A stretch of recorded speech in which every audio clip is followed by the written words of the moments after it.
seated. 3, 2, 1. Ignition. Right away, Houston. That's your grid. Work it, make it, do it, makes us harder, better, faster, stronger. We've all been looking at them in awe, gushing over them. Truly dazzling. Look at this thing. Isn't it beautiful? The clearest image of the so-called cartwheel galaxy. Half the scientists are saying they're even better than what they had hoped for. They're stunning. Yeah, they knew they would be good. They just did not know that they would be this good. Each one is better than the last. Even if we're not quite sure we understand what these gorgeous Webb telescope images are actually showing. You can't see infrared. Okay. But the color you would see if your eyes could see infrared. So it's authentic and legit. I mean, it's almost too much to even comprehend. I mean, it looks like a painting. I mean, it looks like abstract artwork. It looked like a painting with all the colors and dragon in the foreground. I felt I was going into a gallery. This is an art piece, this thing. It almost looks like Star Wars. When you watch it, it looks like it's something out of a science fiction film. It looks absolutely unreal and animated. Like R2-D2 coming out of the payload bay. I think it looks so ridiculous and impossible. It was almost like something out of a film or out of something that someone had created graphically. These are cosmic sculptures. With an untrained eye, this is a red speck. Those aren't little dots of light in the sky. Those are real bodies. They're interesting places out there. Blobs of light, and now they are real objects. The detail you see is going to be real. And they're real. That shows you that really is Jerusalem. This is real, what's happening. You can tell it's real because it looks so fake, honestly. It almost looks fake. And we'd like to compliment NASA on the orbiter model that they got for us to take these pictures. This thing really does have a Star Wars effect. More Star Warsy than Star Wars, I think. And no, it is not a model. We saw it with our own eyes, and that's what it was. It feels very, very real. That's what you're after here. So when we're in that capsule waiting for launch, we're just running our procedures. You could almost, trick us. Say that we were in the simulator and it wasn't real. No, we knew that it wasn't a simulator anymore. This is the real thing. Simulations seem as real as the mission. I promise we are not playing a trick on you. This is real. It is science. It is rocket science. We feel like they're real. Moving 6 times faster than we would in the real world. We get accused of doing this in a hangar someplace in Texas, and so that last sequence with the disc was our proof that this was on board the orbiter in a micro-G environment. Actual position that the body kind of assumes with the hands and the arms out extended out in front of you, and that's real. Space is real. So you can convince yourself that you see what's in these galaxies.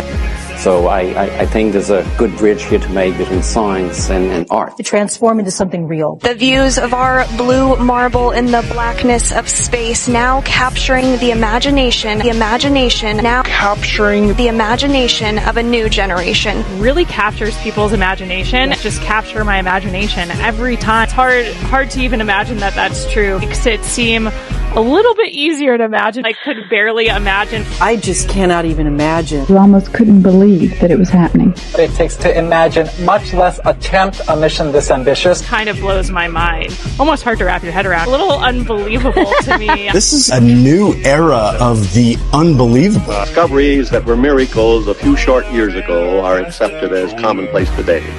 Many of the things that seem impossible now will become realities tomorrow. Crossroads of science fiction and reality. I'm still having a hard time believing this is real. We're going to go do this, and it's impossible. But we did it. Once unthinkable, they're now on the cusp of doing the seemingly impossible. The space agency saying, this will never be done. It's not possible to land the first stage.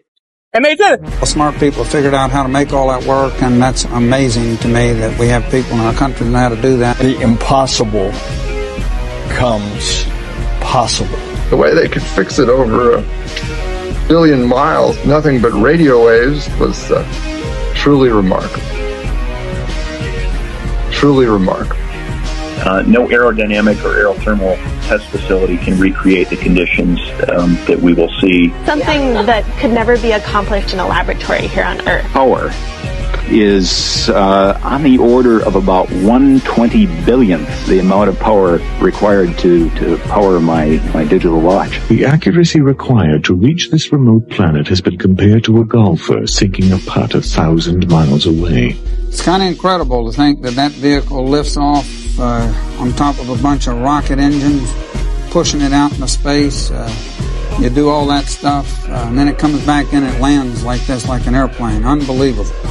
I don't know where we got all the people that knew how to make that work, but we do. Making the impossible possible. They were so excited. Their faces, it was amazing. Never seen a group of people more excited, like freaked out excited, like the looks in those people's eyes. Oh my God! Oh my God! It's going!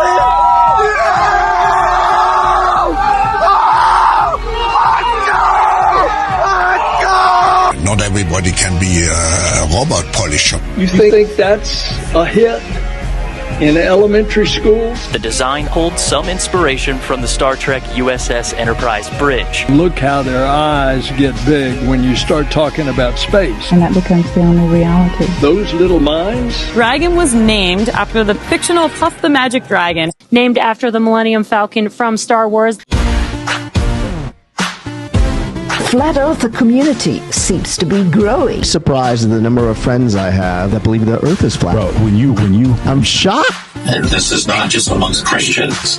This is in the scientific community. This stuff is really taking hold. What percentage of the NFL believes in flat Earth, do you think? Dude, honestly, there's at least 10 guys, 10 to 15 guys in every locker room, I would imagine. That are the hardcore flat Earth. I think if you took a truly anonymous poll, you're over 15% of an NFL locker room. That's crazy.